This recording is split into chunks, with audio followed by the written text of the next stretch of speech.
नमस्कार. News police reporter मध्ये तुम्हा सर्वांचं स्वागत. पालघर तालुक्यातील शिरगाव समुद्र किनाऱ्यावर यंदाच्या मान्सूनच्या सुरुवातीलाच समुद्राच्या वाढत्या घुसखोरीमुळे मोठ्या प्रमाणात किनारपट्टीची धूप होत असून किनाऱ्यालगतचे सरोवर उद्ध्वस्त होऊ लागले आहे.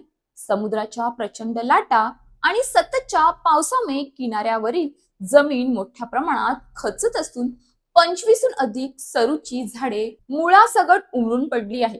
त्यामुळे पर्यावरणासह ऐतिहासिक वारसालाही गंभीर धोका निर्माण झाल्याची चिंता व्यक्त होत आहे. गेल्या काही दिवसांपासून जिल्ह्यात सुरू असलेल्या मुसळधार पावसामुळे समुद्र अधिक खवळला आहे. भरतीच्या वेळी उंच उसळणाऱ्या लाटा थेट किनाऱ्यावर आदळत असल्याने दक्षिणेकडील किनारपट्टीचा मोठा भाग समुद्रात वाहून गेला आहे. किनाऱ्यावरील अनेक ठिकाणी मोठमोठे खड्डे पडले असून आणखी अनेक सरूची झाडे धोकादायक स्थितीत उभी आहेत.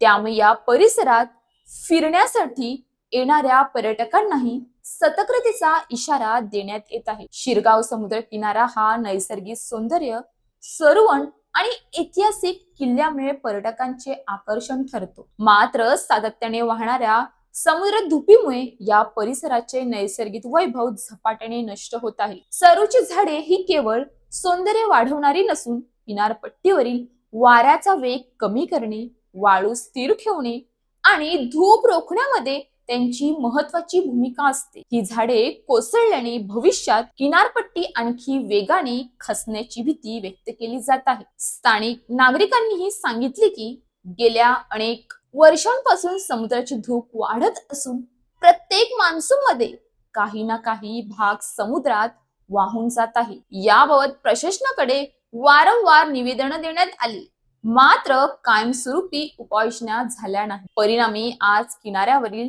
नैसर्गिक संपदा धोक्यात आली असून भविष्यात मानवी वस्त्यांनाही त्याचा फटका बसण्याची शक्यता नाकारता येत नाही. पर्यावरण अभ्यासकांच्या मते समुद्राची धूप याच वेगाने सुरू राहिल्यास ऐतिहासिक शिरगाव किल्ल्याच्या पायथ्यालाही धोका निर्माण होऊ शकतो. हा किल्ला परिसराच्या सांस्कृतिक आणि ऐतिहासिक वारसाचा महत्वाचा भाग असल्याने त्याचे संरक्षण करण्यासाठी तातडीने उपाययोजना आवश्यक आहेत. किनारपट्टी संरक्षणासाठी दगडी बंधारे, संरक्षण भिंत आणि किनारपट्टीवरील वनसंपदेचे संवर्धन तसेच वैज्ञानिक पद्धतीने धूप नियंत्रण प्रकल्प राबवण्याची मागणी जोर धरत आहे.